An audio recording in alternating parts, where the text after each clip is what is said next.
Та бүхэнд энэ өдрийн мэндийг хүргэе. Монгол улсын эрүүл мэндийн 11-р бүлэгцээс хүний эрүүл мэндийн халдшгүй байдлын эсрэг гэмт хэрэг нь улсын хэмжээнд бүртгэгдэж буй нийт гэмт хэргийн 25 орчим хувийг дангаараа эзэлдэг.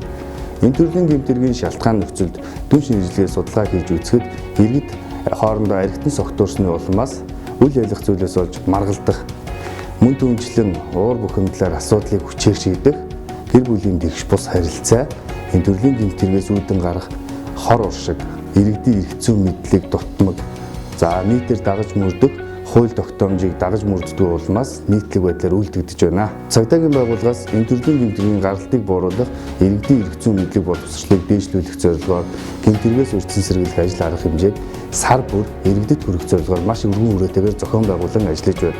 2020 оны эхний 4 сарын байдлаар улсын хэмжээнд нийт 10,130 гэмт хэрэг бүртгэгдснээс хүний эрүүл мэндийн халдшгүй байдлын эсрэг гэмт хэрэг 24.8%-ийг эзлэж 2513 гэмт хэрэг бүртгэгдсэн нь өнгөрсөн оны мөн үеэс 16.6%-аар буурсан. Энэ жилийн хувьд гэвэл хэрэг бүртгэх албанаас иргэдийн эрх зүйн мэдлэг боловсролыг дээшлүүлэх, иргэдэд хуулийг сурчлах, гэр бүл хүчирхийлэл үйлдэгч болон гэр бүл хүчирхийлэл өртөгчийн зам төлөвийг өөрчлөх, гэр бүл хүчирхийллийг үл дэвжих нийгмийн хандлагыг төлөвшүүлэх, хөршийн холбоог сайжруулах зорилгоор энэ оны 3 дугаар сард архигүй орчин арга хэмжээг улсын хэмжээнд зохион байгуулан ажилласан.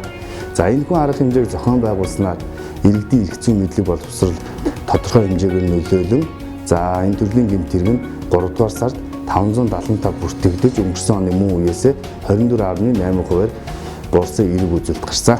Мөн түнчлэн барилга уулуурхан үйл ажиллагаа эрчимжих үйлрэл ирж буйтай холбогдуулан цагдаагийн байгууллагаас хүний эрүүл мэндийн хөдөлмөрийн аюулгүй байдлын эрүүл ахуйн журам зорчиж хүний эрүүл мэндэд болгоомжийн охирол учруулах гэмт хэрэгээс урьдчилан сэргийлэх, иргэдийн эрх зүйн мэдлэг боловсролыг дээшлүүлэх, хөдөлмөр аюулгүй байдлын эрүүл ахуйн тухай хууль тогтоомж, эрүүгийн болон зөрчлийн хууль тогтоомжийг сурчлан таниулах зорилгоор энэ оны 5 дугаар сард аюулгүй ажиллагаа амьдралын баталгаа арга хэмжээг улсын хэмжээнд зохион байгуулан ажилласан.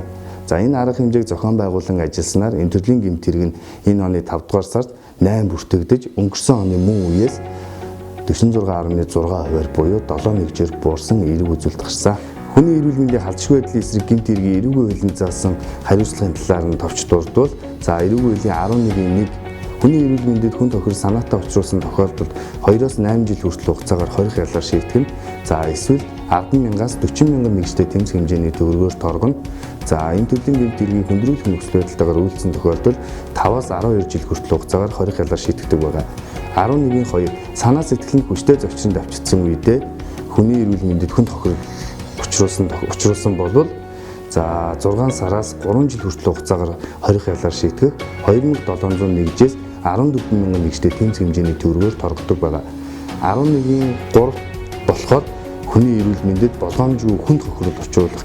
Энэ төрлийн гэмт хэргийг үйлдсэн тохиолдолд 2700-аас 14,000 мэгжтэй тэмцэх хэмжээний төгрөгөөр торгох, мөн түнчлэн 6 сараас 3 жил хүртэл хугацаагаар хорих ялгаар шийдэгдэг байгаа. Хүний эрүүл мэндэд хүндэтгэл хохирол учруулсан тохиолдолд 451-ээс 5400 мэгжтэй тэмцэх хэмжээний төгрөгөөр торгох. Энэ гэмт хэргийг хүндрүүлэх нөхцөл байдалтайгаар үйлдсэн бол 6-аас 3 жил хүртэл хугацаагаар хорих ялгаар шийдэгдэг байгаа.